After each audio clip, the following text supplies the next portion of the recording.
तो प्रिय बच्चों, आज आपको फिर से मैं प्रतिदर्श प्रश्न पत्र 2026 जो गणित का आपके पास दिख रहा होगा, उसको हल करने जा रही हूँ और उसके अगले प्रश्न की ओर मैं आपको लिए चलती हूँ। और प्रश्न है आपका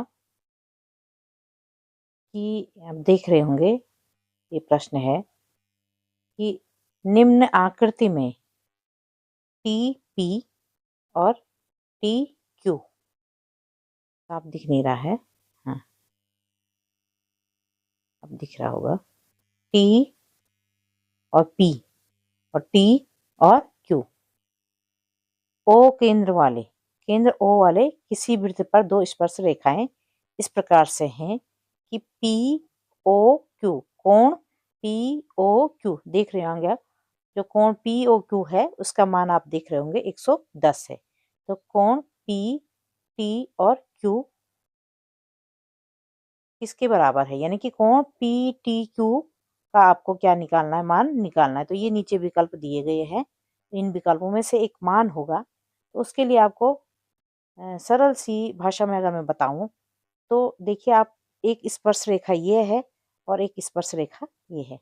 आपको पता है किसी बाह्य बिंदु से खींची गई जो स्पर्श रेखाएं होती हैं, है ना, ये स्पर्श रेखाएं बाह्य बिंदु से, बाह्य बिंदु कौन है, टी, बाह्य बिंदु कौन है आपका, टी। बाह्य बिंदु से जो स्पर्श रेखाएं होती हैं, ठीक है, वो आपकी जो त्रिज्या है ओ और पी और ओ और क्यू, इस वृत्त की क्या है, त्रिज्याएं हैं।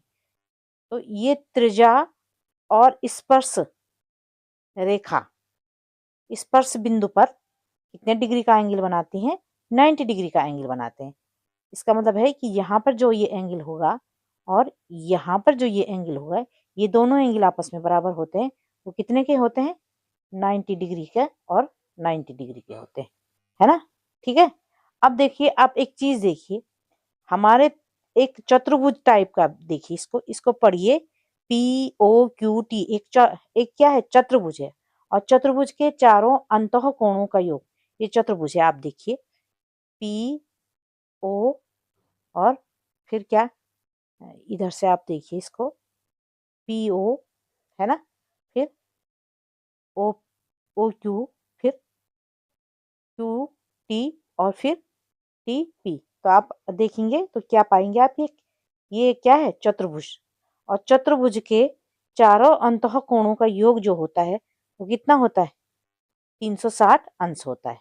ठीक है ना। तो आप देखेंगे, आप 90 प्लस 110 प्लस 90 अब प्लस पी टी क्यू, यानी कि ये वाला कोण, स्पर्श रेखाओं के बीच का कोण, ये वाला कोण पी टी क्यू। तो इन चारों कोणों का जो मान होगा वो कितना होना चाहिए, इन चारों कोणों का मान 360 होना चाहिए।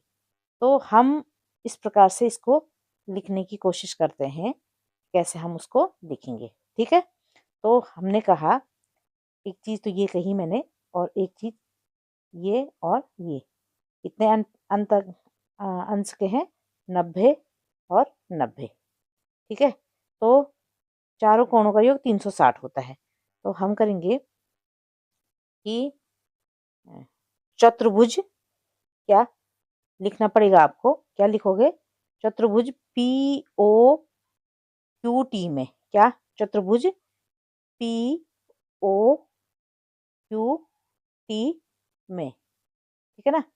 तो ये वाला कोण, इस कोण का नाम लिखेंगे, इसका लिखेंगे, इसका लिखेंगे और इसका लिखेंगे। इन चारों का योग कितना होता है, 360। तो आप लिखेंगे 90 डिग्री प्लस 110, साफ नहीं दिख रहा है तो मैं थोड़ा इसको हटा देती हूँ। ठीक है, तो लिखेंगे 90 डिग्री प्लस 110 प्लस ये वाला 90 डिग्री प्लस कोण ये वाला जो ये है, पी टी और क्यू। इन चारों कोणों का मान कितना होना चाहिए, 360। आप इन तीनों को जोड़िए, 90 और 110 कितना हुआ? 200, है ना? और 200 में फिर 90 जोड़ो तो 290, तो 290 प्लस पी टी क्यू। और फिर आपका हो जाएगा, नेक्स्ट जो लाइन आएगी वो आएगी 290 प्लस कोण पी टी क्यू, ये वाला कोण, ठीक है? ये कितना होगा? 360, ठीक है? अब क्या हो जाएगा? कोण क्या निकालना? पी टी क्यू, तो कोण पी टी क्यू बराबर 360 और आपका 290 आपके राइट हैंड साइड में जाके माइनस हो जाएगी, तो कितना हो गया? 290। और 360 में से 290 को क्या करो? घटा दो। जीरो में से जीरो गया जीरो, फिर हुआ यहाँ पर सिलाई 16, 16 में से 9 गया तो कितना होता है? 7। और फिर यहाँ पे कितना रहा? 2, 2 में से 2 गया जीरो, तो 70 अंश। तो आपका जो ये मान है वो कितना आ जाएगा? 70 अंश। तो आपका कौन सा विकल्प सही होगा? हाँ, 70 अंश, ये वाला विकल्प, सेकंड विकल्प सही होगा। और क्योंकि ये अगर विकल्प में ये क्वेश्चन आएगा तो आपको सीधा यहाँ पे ये और ये वाला कोण, ये दोनों 90 90 कितना हो गए? 180, और 180 में 110 जोड़ा कितना हो गए? 290, और 290 में कितना और जोड़े कि 360 हो जाए, या 360 में 290 को घटाओ, है ना? तो 360 में 290 को घटाओगे तो आपको कितना आ गया? 70 अंश आ जाएगा। समझ रहे हो ना आप बात को? मैं क्या कहना चाह रहे हो? आपको ये वाला कोण निकालना है ना? 4 कोणों में से 3 कोण आपको पता है, तो चौथा कोण कैसे निकलेगा? जब इन चारों का जो योग है उसमें से हम इन 3 को क्या कर देंगे? माइनस कर देंगे, तो तब हमारे पास शेष क्या बचेगा? ये कोण पी टी और क्यू बचेगा। तो इस प्रकार से हमारा आंसर निकल जाएगा, ठीक है?